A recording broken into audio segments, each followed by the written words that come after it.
Welcome to part 2 of my review of Harry Potter and the Deathly Hallows. Many people have expressed disappointment with Harry, Ron, and Hermione's waiting around in the forest and figuring out what to do next, either because it was boring or because it was confusing. My only fault with Rowling for this is that it was inserted to extend the time of the book to fit a normal year at Hogwarts. Other than that, I found this waiting around to be perfect, as the information about the Deathly Hallows was fascinating to me, and I found complaints about it being confusing were mostly just due to lazy reading. That's right, lazy reading. Many people were expecting a non-stop chase novel, but Rowling never promised that. When has Harry Potter ever consisted of non-stop chase? Never. Her books have usually been punctuated with classes, social problems that occurred between teenagers, and such. Why did people expect different in this novel? The entire plot of Goblet of Fire, arguably one of the best Potter novels, was fairly convoluted, and yet it was still very easily understandable if one just paid attention. People who complain about Deathly Hallows' confusing nature have either never read the fourth novel or were just too lazy to bother to think about the Deathly Hallows.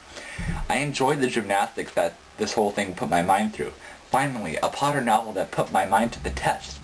Neither Phoenix nor Half-Blood Prince really accomplished that, but Rowling was back in top form with this novel with her addition of the Deathly Hallows into wizarding lore.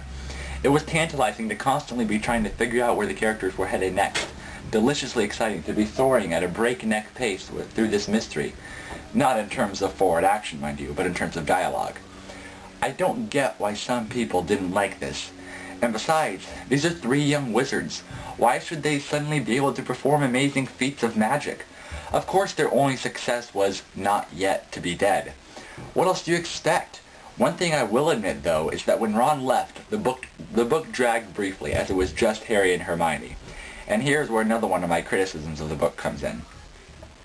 At times throughout these novels, we have seen flashes of Ron's Harry envy, and they have usually been nothing more than just flashes.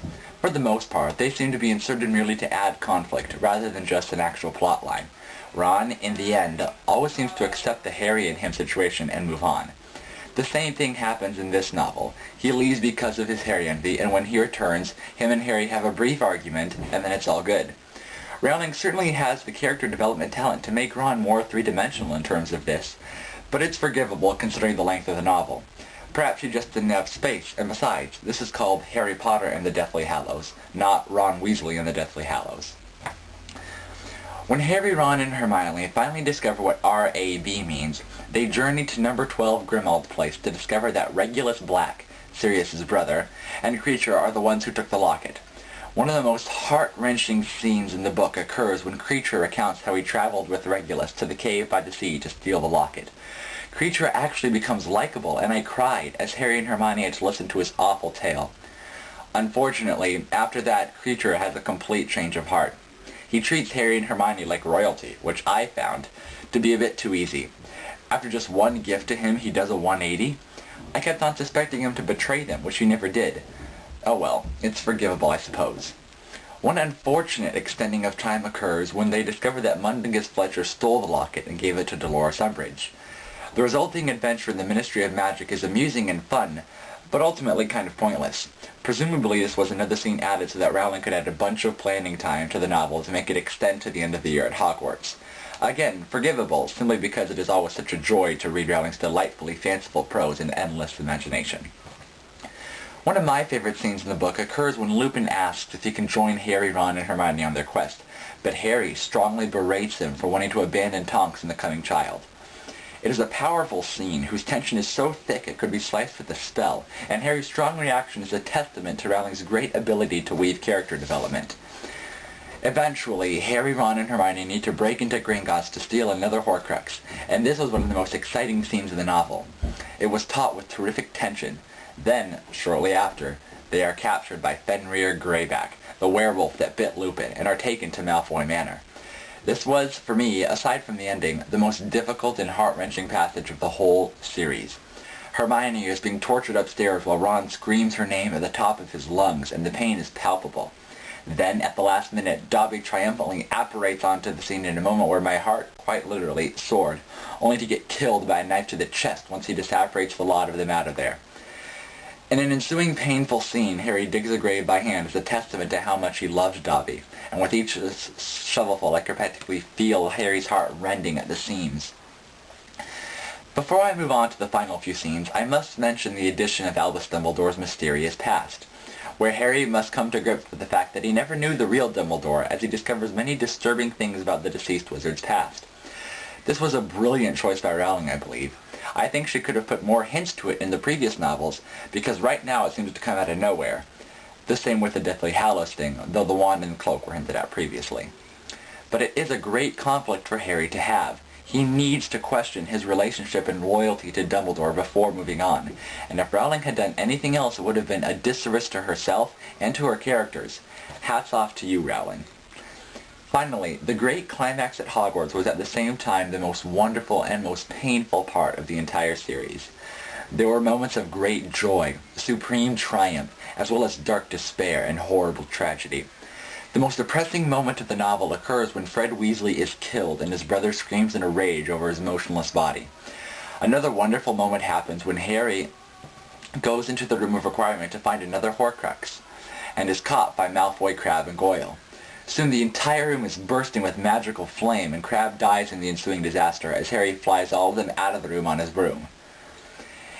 In an all-too-convenient moment, the flame that Crabbe conjured just happens to be the type of dangerous flame that can destroy a Horcrux. Couldn't Rowling have waited a bit and just had a basilisk thing destroy it? Again, forgivable, but still, Rowling could have done better. The best and most important part of the book occurs when Harry is marching towards his death after having seen Snape's memories leak out of his ears and mouth that showed Dumbledore's plan all along and Snape's love for Harry's mother and his ultimate good guyness. Personally, I wasn't too bereaved by Snape's death. He was never a character I was much attached to, but it was very sad.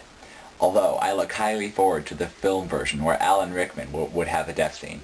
That will be amazing. Anyways, as Harry walks to where he knows Voldemort is, I was on the verge of tears the entire way as all of his loved ones come forth from the Resurrection Stone and encourage him. Rowling's writing is wonderful here. She strikes the perfect balance of tragedy and necessity. Harry needs to die, but none of us want him to. Then, in what some people have called a cop-out, Voldemort kills Harry, only to find that he merely killed the Horcrux part of Harry. Yes, Harry is a Horcrux, as many of us have suspected. And that Harry's real soul is intact and free to come back from the afterworld of King's Cross Station to defeat Voldemort. To me, though, this is anything but a cop-out, and let me explain. First of all, every fan knew that deep down, Harry needed to die. If the series ended and he never even came close to death, well, then many of us would probably be feeling a bit cheated. But by going this route, Rowling has covered all her bases. Harry dies, and in doing so, he performs the ultimate sacrifice of love. When he revives, everyone at Hogwarts is protected from Voldemort's spells, just as he was when his mother protected him. You may say, well, he didn't really die, it's not really a sacrifice. But did he know that before he died? No, he didn't, and when he put himself directly in the path of Voldemort, he really thought that was the end. So yes, Harry does sacrifice himself.